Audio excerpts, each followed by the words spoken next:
agendamentos, definição de metas e custos.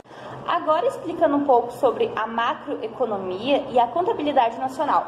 A contabilidade nacional é um método de mensuração e interpretação da atividade econômica realizada durante um determinado período de tempo.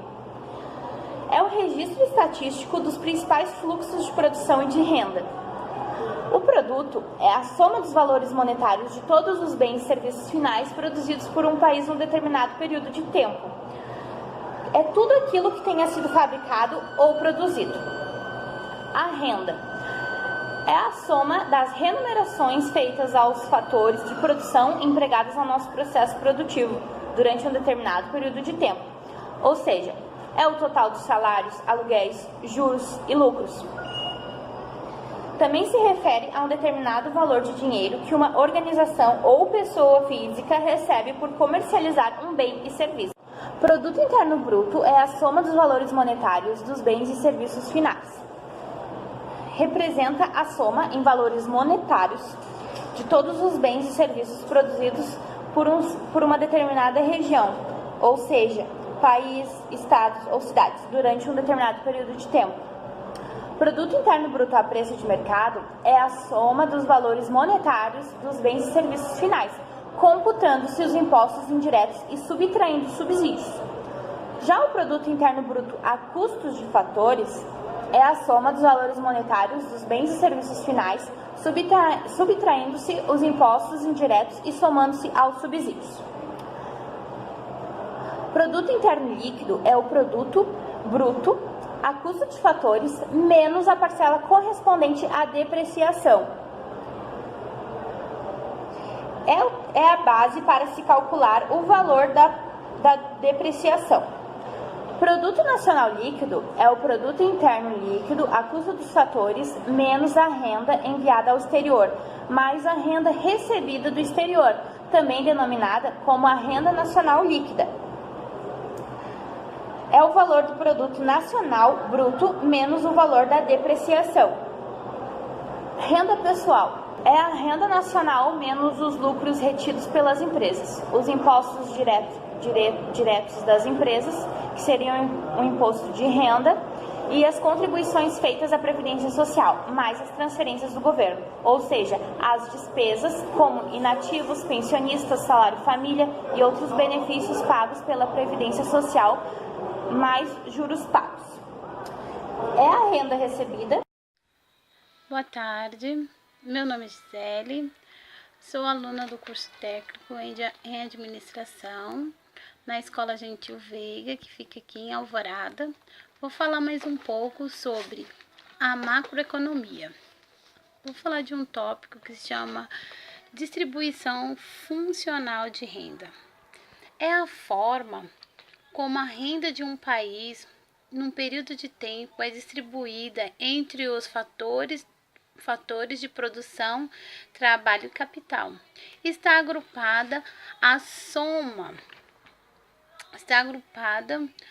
com a sua apropriação conjunta pelos trabalhadores e empresas, bancos, donos de terrenos, rentistas e responsáveis recebedores de aluguel. Vou estar falando também sobre consumo de poupança e componentes do consumo.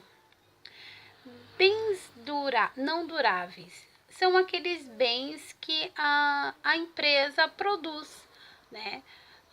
Vamos falar de uma padaria que faz, né, a fabricação de pães.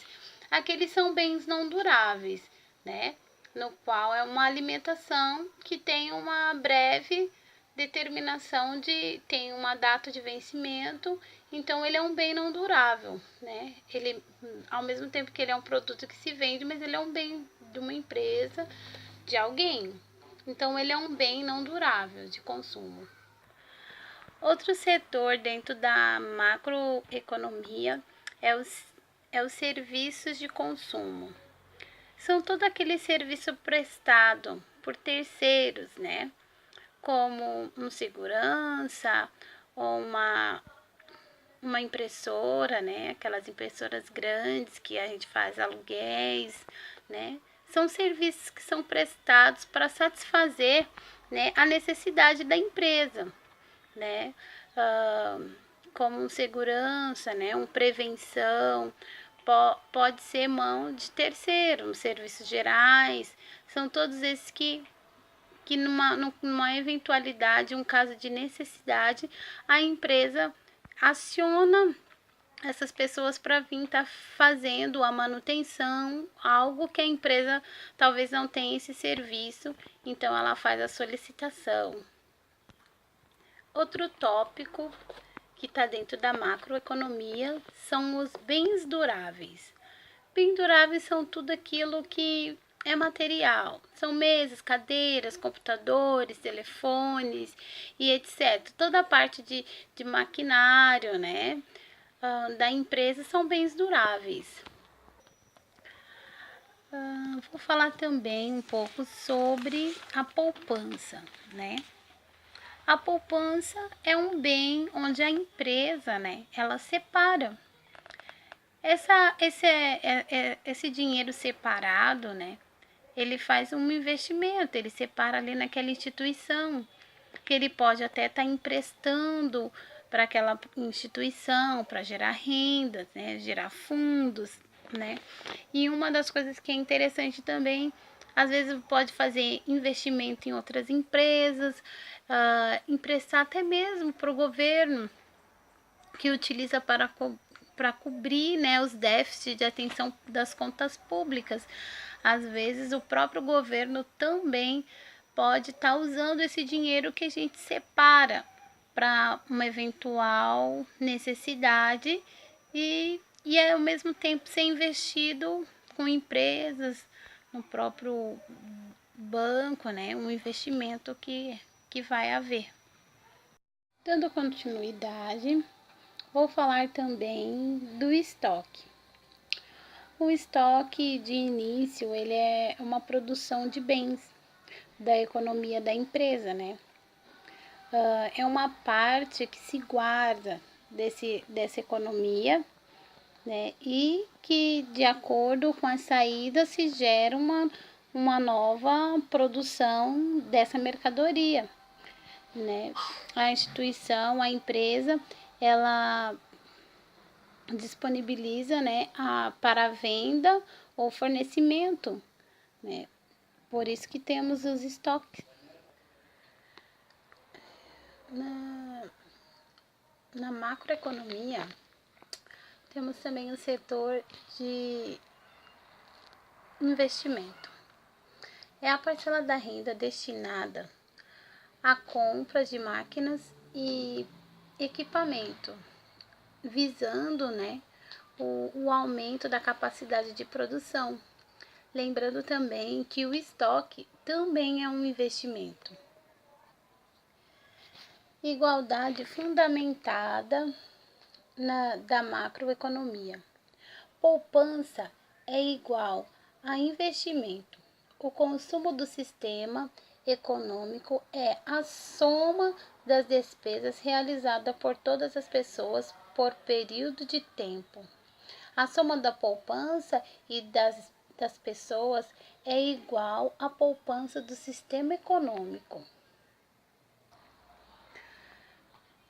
Vamos falar também dentro da macroeconomia, tem introdução e teoria monetária, moeda e suas modalidades. Moeda é a troca e o objeto para facilitar as trocas e bens e serviços numa economia, ou seja, toda forma que constitui o pagamento de um débito. Você tem uma conta, né? Você necessita do dinheiro para estar pagando, né, aquilo que você comprou, serviço, né, seu boleto do final do mês, sua conta de água, sua conta de luz, e a moeda serve para isso. Moeda metálica. A moeda metálica, ela era conhecida como moeda cunhada. Vou dar continuidade sobre a macroeconomia e vou estar falando da moeda metálica. A moeda metálica, ela era conhecida como moeda cunhada, de metal precioso que trazia impresso o seu peso. Atualmente, são cunhadas em metal não precioso, trazendo impresso seu valor, ficando restrita a valores inferiores necessários para a troca. Papel moeda surgiu com a emissão de recibos dos cunhadores e assegurava ao seu portador uma certa quantidade de ouro expresso no documento. Atualmente, é a moeda emitida pelos bancos centrais de cada país. Da confiança que as pessoas têm de quem emite o título, podendo ser uma ordem de pagamento como cheque. Padrão ouro. Cada banco era obrigado a converter as notas bancárias por eles emitidas em ouro ou prata, sempre que solicitado pelo cliente. Encaixe é o termo utilizado para que o banco deixe no fluxo da retirada, saque em espécie pelos seus correntistas. Funções da moeda. Funções da moeda é referencial das trocas, instrumentos pelo qual as mercadorias são cotadas, poder de compra que se mantém no tempo, ou seja, forma de medir a riqueza. Demanda por moeda. Demanda por moeda de transações.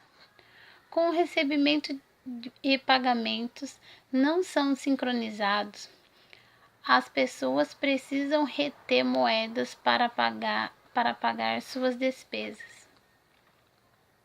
Demanda de moeda por preocupação. Refere-se àquela parte da renda que a pessoa retirada para fazer frente a imprevistos. Existe um dinheiro também separado para imprevisto. Na demanda de moeda numa empresa, existe várias partes.